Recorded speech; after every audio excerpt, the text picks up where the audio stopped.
Bem, meus amigos, estamos aqui de volta, como prometido, um pouquinho mais tarde, porque hoje eu dediquei meu dia o dia inteiro para correr para baixo para cima e estou fazendo uma pesquisa sobre o salário dos deputados.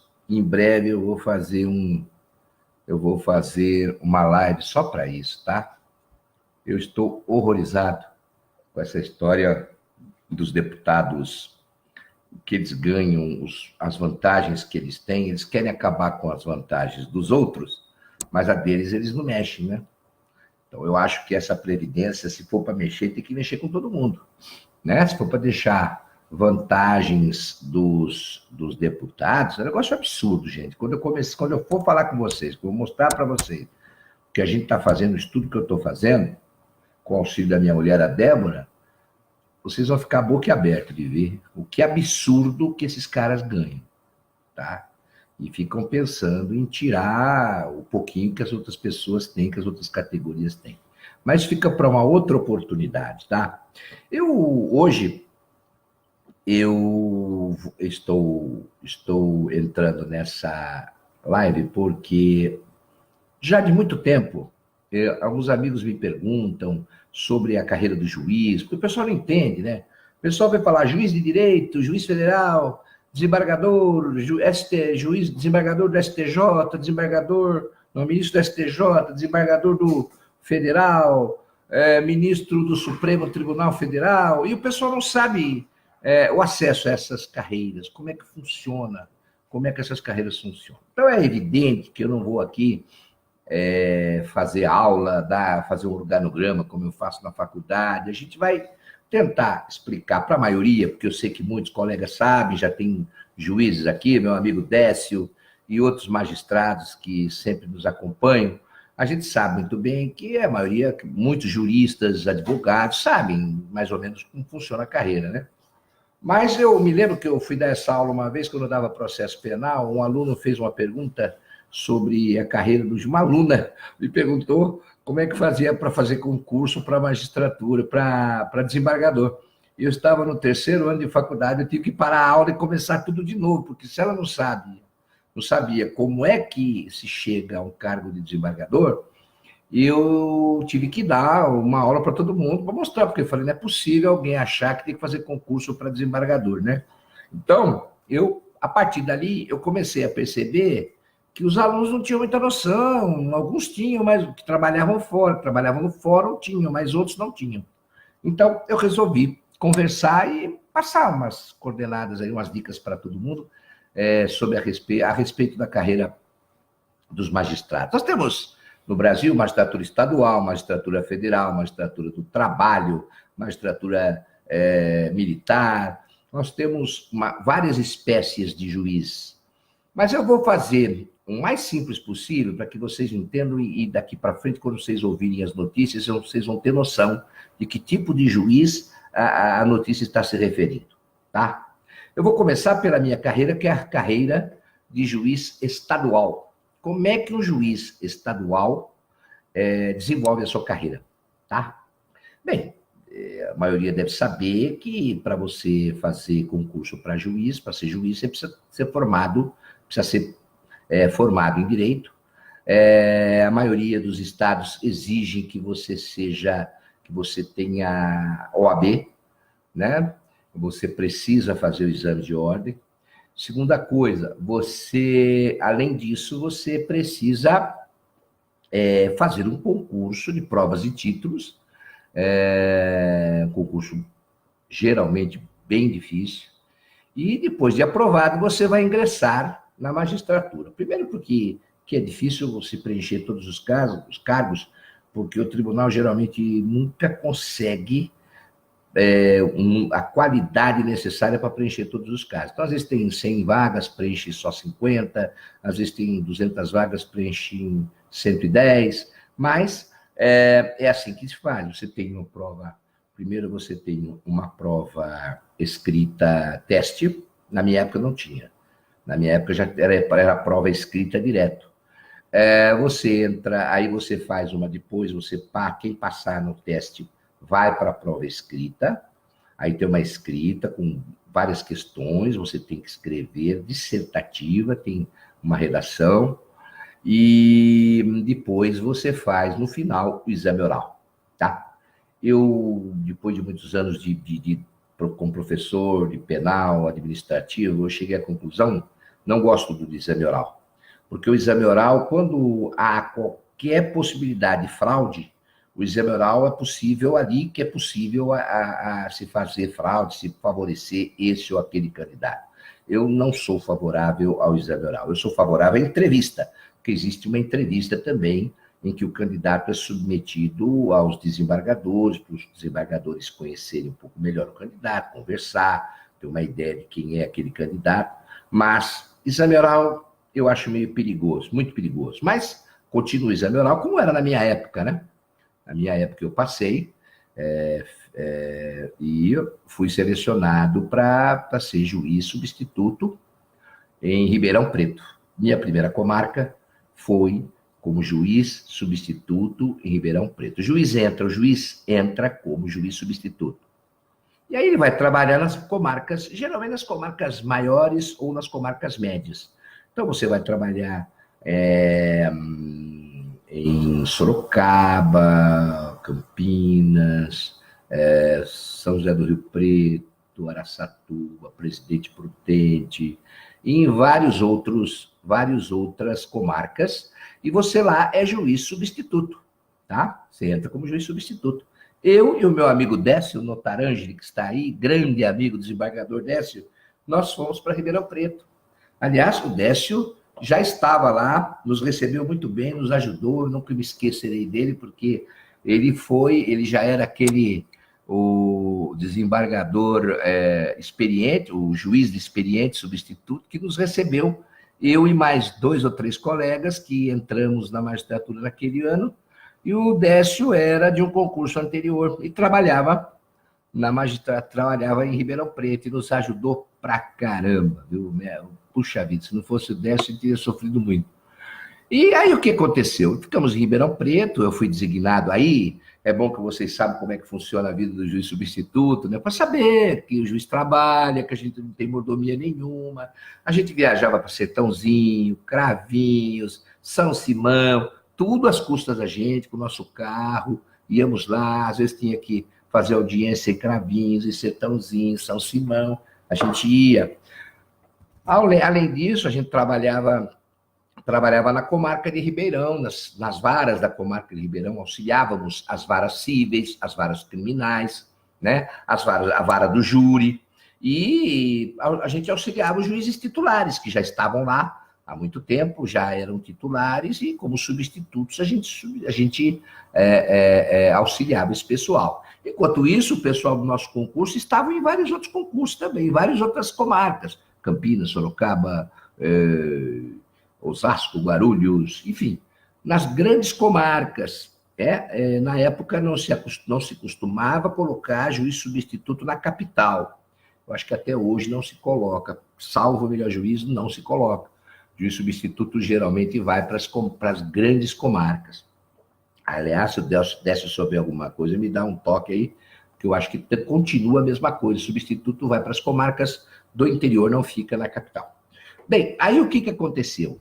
Ficamos em Ribeirão Preto, eu estou contando a minha vida, que vocês vão acompanhando. Nós ficamos em Ribeirão Preto, que era uma comarca grande que absorvia os juízes substitutos, tá? Juízes substitutos. Aí passou um ano e pouco, abriu-se um concurso para promoção para juiz daquela época de primeira entrância. Hoje não existe mais primeira entrância, segunda entrância, terceira entrância e entrância especial, que era a capital. Hoje existe a entrância inicial, a entrância intermediária e a entrância final. Então, se eu fosse hoje a minha promoção, eu iria para uma comarca de entrância inicial. São as pequenas cidades. Então, as cidades, por exemplo, a cidade que eu morei 15 anos, Porangaba. Porangaba é uma cidade de entrância inicial, né? Aí você tem Tatuí, por exemplo, uma de entrância intermediária. Você tem Sorocaba, uma de entrância final, Campinas, entrância final, Araraquara, São José do Rio Preto, e a capital, hoje, entrância final. Então, fui promovido para minha entrância inicial, que na época foi a comarca de Santa Fé do Sul, lá pertinho de Votuporanga, Fernandópolis, 630 quilômetros de São Paulo. Fui para Santa Fé do Sul, naquela época uma comarca de 30 mil habitantes, mais ou menos. Hoje tem mais de 60 mil. Recentemente visitei Santa Fé do Sul, está uma cidade maravilhosa, e na época tinha 30 e poucos mil habitantes, e eu fui para lá como único juiz da cidade, para uma comarca com 2 cartórios, com mais de 10 mil processos em andamento, a maior comarca em extensão. Pra vocês terem uma ideia, eu ia fazer correção. Dentro da minha comarca, andava 120 quilômetros de automóvel, porque era uma comarca, era a maior comarca do estado, acho que até hoje continua sendo, né? Vários pequenos municípios pertenciam à comarca de Santa Fé do Sul. Então, essa foi a minha primeira promoção, juiz de direito de entrância inicial, Santa Fé do Sul. Essa foi a minha primeira promoção. E a primeira promoção do juiz, ele vai para juiz de direito. Eu estou falando de juiz de direito do Estado. Por que eu estou falando de juiz de direito do Estado? Porque o cargo de juiz de direito, no papel, é privativo do juiz estadual. Só juiz estadual é juiz de direito. Na verdade, o juiz federal é juiz federal. Ele não tem na nomenclatura lá juiz de direito federal. Não, é juiz federal. O juiz de direito é o juiz estadual, tá? Alguns chamam o juiz federal de juiz de direito federal, mas na realidade, o juiz, a magistratura federal, o juiz é chamado de juiz federal, tá? Então, o que acontece? Antiga primeira entrância, hoje entrância inicial Santa Fé do Sul, tá? Hoje Porangaba, por exemplo, é uma entrância inicial. Então, o juiz que entra na carreira como substituto e vai ser promovido, ele pode ir para Porangaba, que é a entrância inicial. Aí eu fiquei, naquela época, a carreira estava rápida, porque tinham poucos juízes e precisava, havia necessidade de mais juízes nas instâncias maiores, nas instâncias superiores. Então, eu fiquei mais ou menos um ano. Aliás, aquele ano foi muito interessante, eu preciso contar isso para vocês, porque é uma coisa que me envaidece bastante, mas é uma coisa bem interessante. Quando eu fui promovido para Monte Alto, que era a minha entrância intermediária, ou segunda entrância na época, hoje seria entrância intermediária, um pouco antes de eu ir embora, eu tive que esperar um pouco para mudar para Monte Alto, eu fui chamado no tribunal porque os presos de Santa Fé do Sul fizeram um abaixo-assinado que eles prometiam não fugir se eu ficasse em Santa Fé do Sul. Fizeram abaixo-assinado, todos os presos da cidade assinaram para que eu ficasse na cidade, para eu não sair da cidade. Por quê? Porque eu ajudava, eu ia lá, arrumava bola para eles jogarem. Durante a minha estadia em Santa Fé do Sul, nós não tivemos nenhum levante, nenhum problema presidiário. Eu me lembro que quando tivemos o luto de Natal, era muita gente, eu não tinha condição de apreciar, mais de 300 detentos estavam lá, porque a cadeia de Jales estava interditada e a minha estava cheia. E eu conversei com os presos e eu falei para eles, olha, eu tenho condição de deferir aí os 30, 40, mas eu não tenho como apreciar todos. E eles resolveram ninguém sair. E me falaram, doutor Rui, então ninguém vai sair, nós vamos ficar todos sem indulto de Natal e tudo bem. E ficaram, passaram o Natal lá na cadeia, e durante esse tempo que eu fiquei em Santa Fé do Sul, nós não tivemos nenhum problema, e esse fato pitoresco e inédito aconteceu comigo, eles fizeram abaixo-assinado para eu não sair da cidade de Santa Fé do Sul, e prometiam não fugir. Eles, se o doutor Rui ficar, a gente promete não fugir. Isso foi muito pitoresco, o pessoal do tribunal me alugou bastante, todo mundo mexeu comigo, né? Porque, mas era uma coisa inédita, né? Aí, por exemplo, eu fiz o meu concurso, aí saíram vagas para a segunda entrância, ou entrância intermediária, que é hoje. Eu me inscrevi para promoção e fui promovido para Monte Alto, que na época, era uma comarca de segunda das melhores. E eu tive a oportunidade, a honra de ir para lá. Inclusive, na época, a comarca de Monte Alto era a comarca do presidente do Tribunal de Justiça. Se não me falha a memória, eu não me lembro o nome dele agora aqui. Mas ele era da cidade de Monte Alto, e eu fui para a comarca durante a gestão dele, que me envaideceu bastante, porque, evidentemente, para eu ir para Monte Alto, ele deve ter concordado, que ele não colocaria um juiz que não fosse de confiança naquela comarca. E eu fui. Então, a minha entrância intermediária foi Monte Alto, ok? Então, a minha carreira foi. Quando eu estava em Monte Alto, eu completei 2 anos de magistratura. Deixa eu explicar o que é isso. Quando o juiz faz 2 anos, ele é vitaliciado, tá? Ele é vitaliciado. Quando o juiz faz 2 anos de carreira, ele é vitaliciado. O que é o vitaliciamento? Vitaliciamento é uma garantia de que o juiz será juiz até o dia da sua morte, tá? Então, são poucos cargos vitalícios, eu acho que estão até em extinção.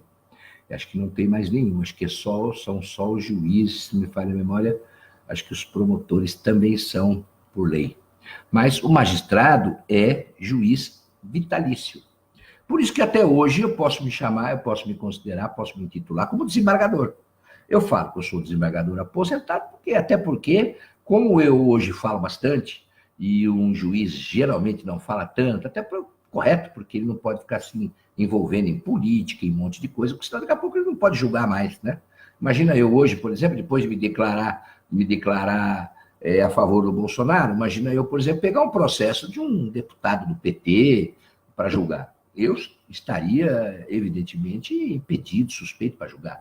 Então, hoje, como desembargador aposentado, eu tenho a possibilidade de ter essa chance de falar mais, de falar um pouco mais do que aquilo que um juiz de carreira falaria. O juiz tem que tomar muito cuidado para não se incompatibilizar, né? Tanto que vocês percebiam que o Moro aguentava a provocação dos advogados, o advogado provocava, e o Moro mantinha aquela retidão, aquela tranquilidade, aquele equilíbrio, porque se ele estourasse com o advogado teria conseguido colocá-lo como suspeito ou impedido no processo. Então, ele, com toda a inteligência, com a experiência que ele tem, ele segurou as pontas, deixou o advogado ser mal criado, etc., mal educado, e levou o processo, pelo menos o primeiro processo do Lula até o final. Então, o juiz aposentado ainda é juiz. Então, eu sou desembargador. Eu nem precisaria dizer, olha, eu sou desembargador aposentado. Mas eu falo que eu sou desembargador aposentado exatamente para que as pessoas saibam que eu tenho a liberdade de me manifestar, né? Uma liberdade muito maior do que um juiz da ativa, né? Que o juiz da ativa tem que tomar muito cuidado com a carreira, muito cuidado, para não falar bobagem e ficar incompatibilizado, né?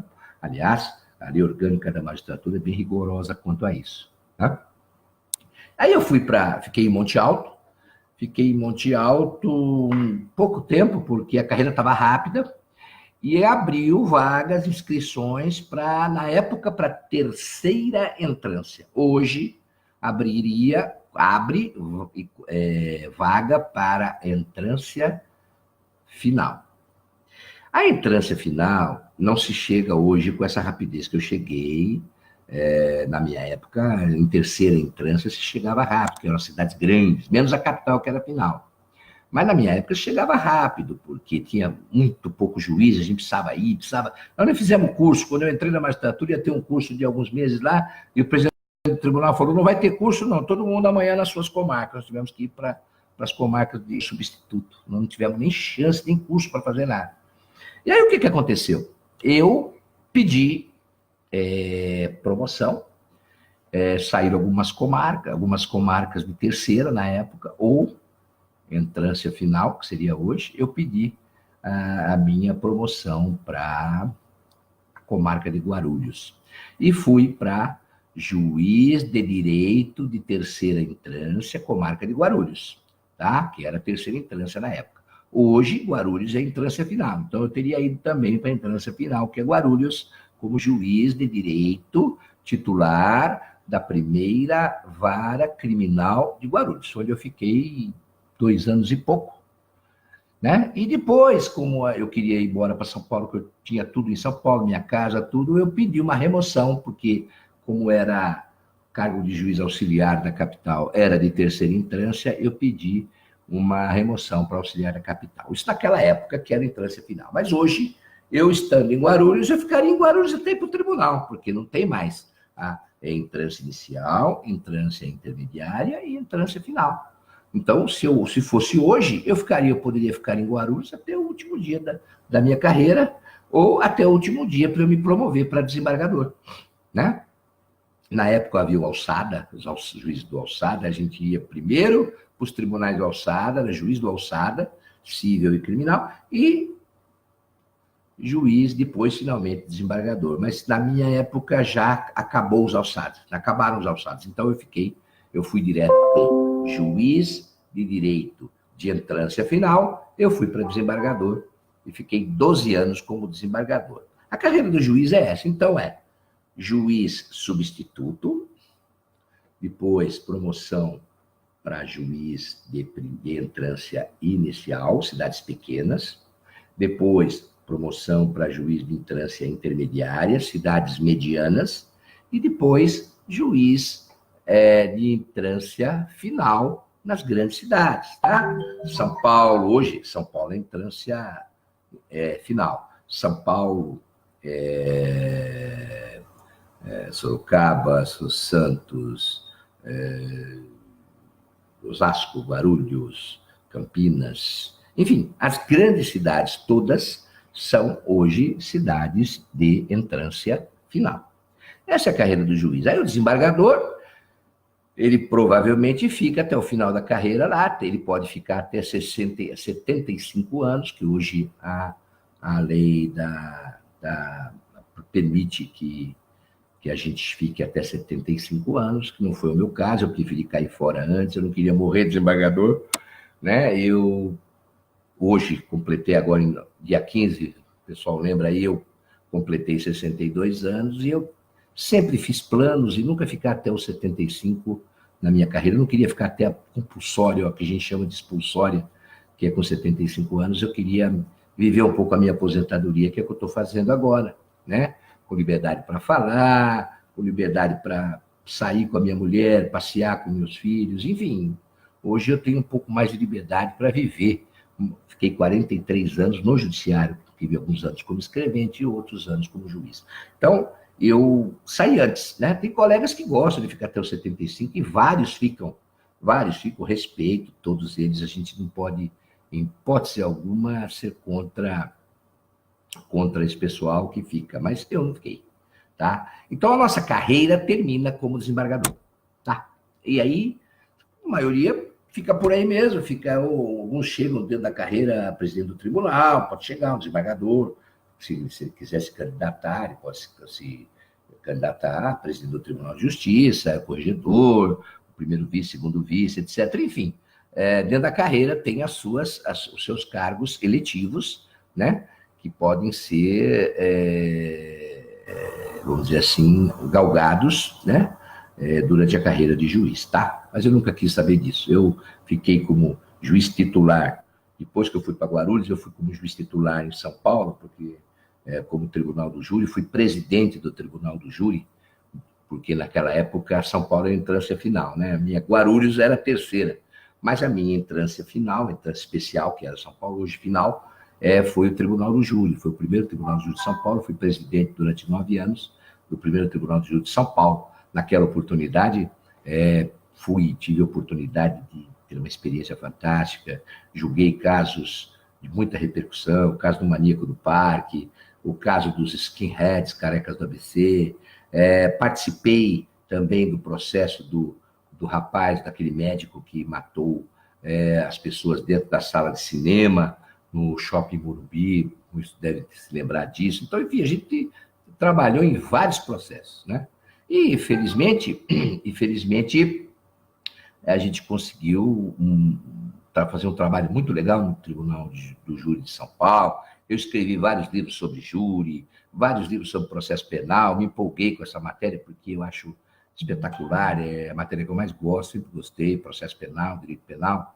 E aí terminei, acabei sendo promovido em setembro de 2006 para desembargador. Tá? Aí fiquei de setembro de 2006 até novembro de 2017, o ano passado, onde me aposentei, a época em que eu me aposentei. Aí a carreira de juiz estadual basicamente é essa. Agora, existem algumas possibilidades, se você como juiz estadual, mas aí já começa a entrar a política, né? É a parte ruim da história, porque o certo seria só a carreira. Mas para você, o juiz do STJ, por exemplo, seria, entre aspas, uma promoção, embora não seja bem uma promoção, porque não é dentro da carreira, mas os juízes do STJ são desembargadores, que são chamados da Justiça Estadual. E aí você tem a possibilidade de ser juiz do STJ, mas essa possibilidade você tem se for indicado, se você quiser ir, e você vai precisar de injunção política para ser indicado. Então aí já sai um pouco da esfera da carreira. Aí se você tiver o presidente indicar, um governador, um deputado amigo, enfim, o pessoal vai atrás, embora seja de carreira, mas já existe a injunção política no meio para se promover para o STJ. Aí você passa a ser ministro do STJ, tá? Isso para alguns que gostam, nós temos vários colegas nossos da magistratura paulista que estão no STJ fazendo um brilhante trabalho e foram para lá, queriam ir e conseguiram ir para o STJ. Mas aí você já tem bastante política no meio, tá? O STJ, você também, aí você pode, quem que vai para o Supremo? Bem, o Supremo é uma magistratura à parte. Eu, sinceramente, embora na Constituição Federal conste lá que o Supremo é um órgão do Poder Judiciário, eu acho que está errado. Na realidade, o Supremo deveria ser o guardião da Constituição, mas é um tribunal totalmente político. Tá? Então, o Supremo Tribunal Federal, quem é que vai para o Supremo Tribunal Federal? Qualquer pessoa.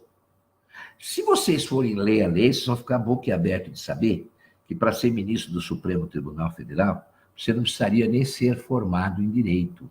Basta ter notório saber jurídico. É evidente que, pelo que eu me lembro, desde quando eu nasci, eu acho que não teve nenhum caso, a princípio, só o caso daquele Ivan Lins e Silva, que era um rábula, mas depois transformou em advogado, e parece que não teve nenhum caso de juiz, de ministro do Supremo Tribunal Federal que não fosse advogado. Mas a lei não exige isso. Então, se amanhã eu for presidente da República e tiver um amigo meu que tem um razoável conhecimento jurídico, etc., então posso apontar, posso indicá-lo para ministro do Supremo. Mas, até hoje, infelizmente, que eu saiba, não há nenhum ministro do Supremo Tribunal Federal, modernamente, que não seja bacharel em direito, tá? Você pode até duvidar da competência de algum deles, a gente pode até criticar decisões deles, e a gente critica mesmo, tem que criticar, é direito, né? Mas todos são formados em direito, todos foram indicados, formados, são bacharéis em direito.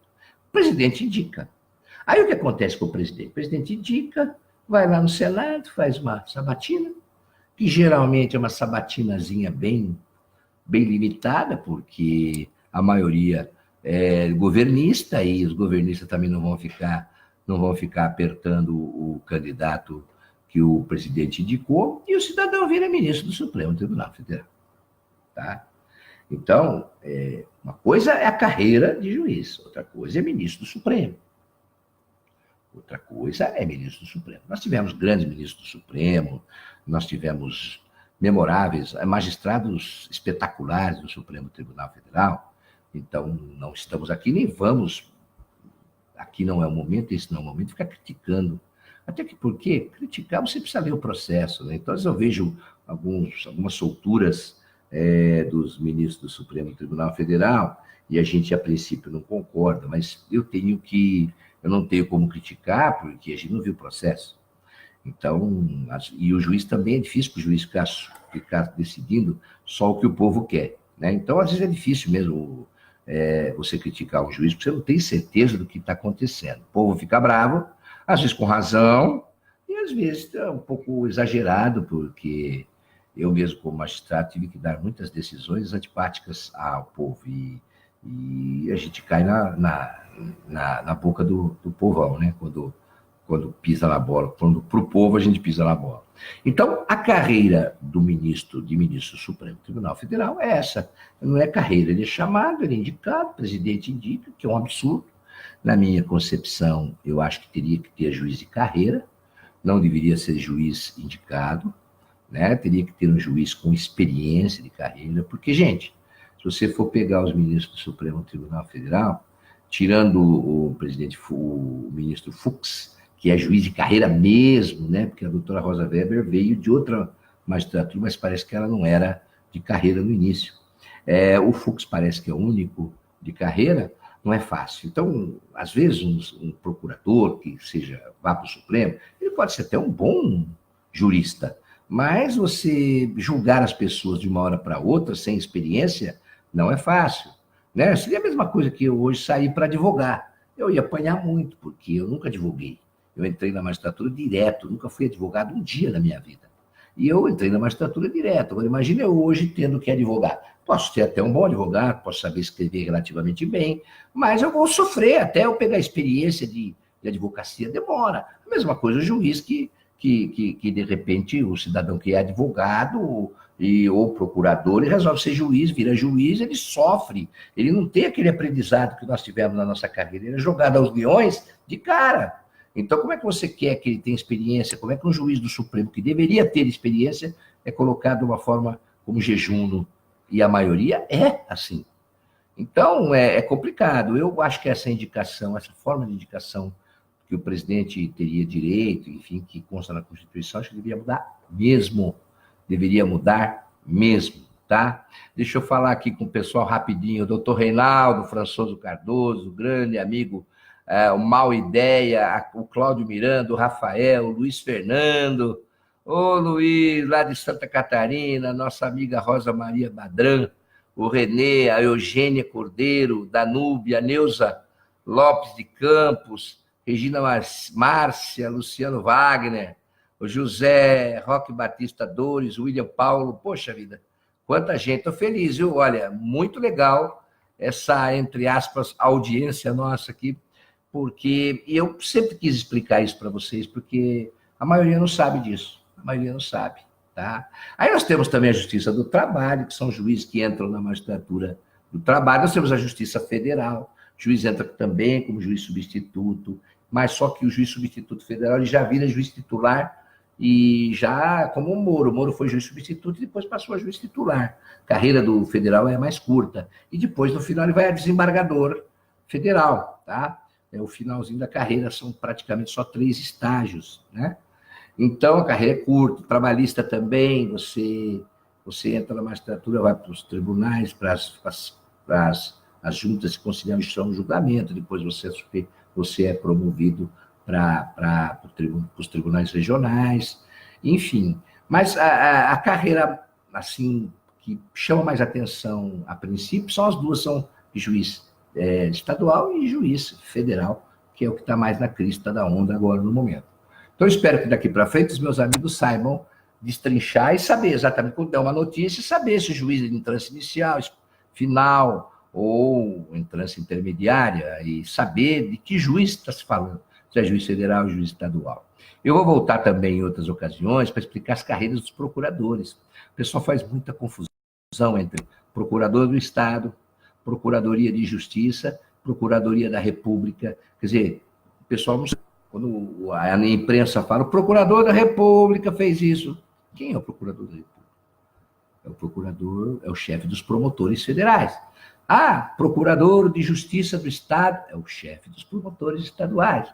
O procurador-geral do Estado é chefe dos procuradores do Estado, que são os advogados do Estado. Mas a gente vai explicar isso com bastante calma para vocês no futuro, tá? Para vocês terem ideia disso, para ter ideia de como funciona a carreira do juiz, tá bom? Outra coisa que é importante você saber é a diferenciação entre entrância e instância. Preste atenção. Entrância e instância. juiz de primeira instância. São os juízes das cidades comuns. Então, eu era juiz, quando eu era juiz em Santa Fé do Sul, era de primeira instância. Quando eu era juiz em Monte Alto, eu era de primeira instância, Ribeirão Preto, Santa Fé do Sul, Vara do Júri, eu era um juiz de primeira instância. Quando eu fui promovido a desembargador, eu passei a ser juiz de segunda instância. Só existe duas, viu, gente? O pessoal fala aí terceira instância, como se fosse o STJ ou o Supremo, mas isso tecnicamente não existe. Nós estamos falando em só existe primeira e segunda instância. A primeira são os juízes que julgam sozinhos, que são os juízes das cidades comuns aí, por aí. E, em segunda instância, são os juízes dos tribunais. Tribunal de Justiça de São Paulo, Tribunal de Justiça do Rio, de Minas, o STJ, os tribunais de recurso em geral, federais de recurso, aqueles TFR, onde ficam os desembargadores federais, né? O Supremo Tribunal Federal, tudo é segunda instância. Agora, entrância, quando a gente falar em entrância, a gente vai pensar em grau de comarca. Vocês viram o que eu falei? Fui promovido para entrância inicial, depois entrância intermediária e entrância final. É grau de comarca. Então, por exemplo, a comarca de Porangaba é uma comarca de entrância inicial. A comarca da capital é uma comarca de entrância final. A comarca de Campinas é uma comarca de entrância final. Então, entrância é grau de importância da comarca, tá? E instância são os graus de jurisdição. É sinônimo, como você fala assim, o juiz de primeiro grau, é o juiz de primeira instância. Mas o juiz de segundo grau é o juiz de segunda instância. Então, grau e instância são sinônimos. Tá? Quando você ouvir falar, o juiz de segunda instância é o juiz do tribunal. O juiz de segundo grau é a mesma coisa, juiz do tribunal. Tá? Grau e instância são sinônimos. E entrância não tem nada a ver, é grau de comarca. Tá bom, gente?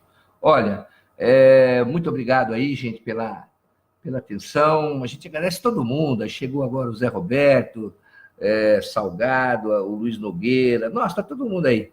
Um monte de gente bacana. E agradeço aí aqueles que não puderam assistir tudo, é só começar do início, quando terminar a live, que dá para ver, dá para entender direitinho o que eu falei. Vamos voltar em outras oportunidades para explicar outras coisas. E eu vou tentar ver se até amanhã eu consigo terminar o estudo aí que eu estou falando, que eu estou preparando sobre os salários dos deputados. Eu fiquei horrorizado. E eles falam, se percebem que eles falam em acabar com o salário de todo mundo, mas o deles ninguém mexe. Vocês vão ver, gente, o plano de saúde que esses caras têm. Até onde vai o plano de saúde deles. Vocês vão ver quanto eles ganham, quanto tem de salário, os penduricários todos. Porque eles falam que nós, juízes, temos penduricário.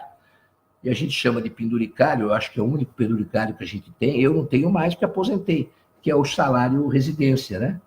O pessoal chama de penduricário, que é a única coisa que a gente tem, além do salário, né? E vocês vão ver o que eles têm. E o gozado é que ninguém abre a boca, ninguém pensa em terminar isso. A imprensa pega no pé da magistratura, né? Pega no pé da magistratura. Mas os tais dos deputados e senadores, ninguém abre a boca para criticar. Gente, é coisa para estarrecer. Chega a ser crime alguém pensar em mexer na lei da Previdência e deixar os deputados do jeito que está. Isso é uma vergonha. Eu fiquei estarrecido. Por que eu fiquei estarrecido? Já sabia de algumas coisas, mas eu fiquei estarrecido porque hoje de manhã eu fui surpreendido com a notícia que o Ciro Gomes estava no Hospital Sírio-Libanês fazendo cirurgia de próstata, né? Ainda eu brinquei com a minha mulher, eu falei, gozado, né? Ele não fez no SUS e também não fez com os médicos cubanos, né? E aí a minha mulher começou, assim, por uma simples curiosidade, começou a pesquisar sobre convênios médicos dos deputados. Aí começou a descobrir, começou a puxar o modelo. Olha, veio coisa do arco da velha. Depois eu vou mostrar para vocês, eu vou ver se eu faço amanhã, ou no máximo, mais tardar na sexta-feira, uma live só para isso. Para chutar o pau da barraca, porque não é possível, a gente está começando um país novo, a gente presume isso, a gente colocou gente lá, Joyce Hoffmann, né? A Reutemann, né? Eu não me lembro o nome do sobrenome dela. Aquele japonesinho, Nakaguri lá, o meu candidato, que foi o Eduardo Bolsonaro, pegar no pé deles para que eles comecem a mexer nisso para acabar com essa bagunça lá, porque é vergonhoso, né? Vamos conversar, amanhã a gente vai conversar. Gente, obrigado. Deus abençoe a todos. Eu espero que tenha sido uma live legal para você, para quem não sabia muito não conhecia muito como é que chama? A carreira do magistrado. Eu achei isso importante, porque a maioria não sabe, né? E a gente vai procurar trazer mais informações sobre as carreiras jurídicas em breve. Grande abraço a todos, até a próxima. Obrigado por tudo, gente.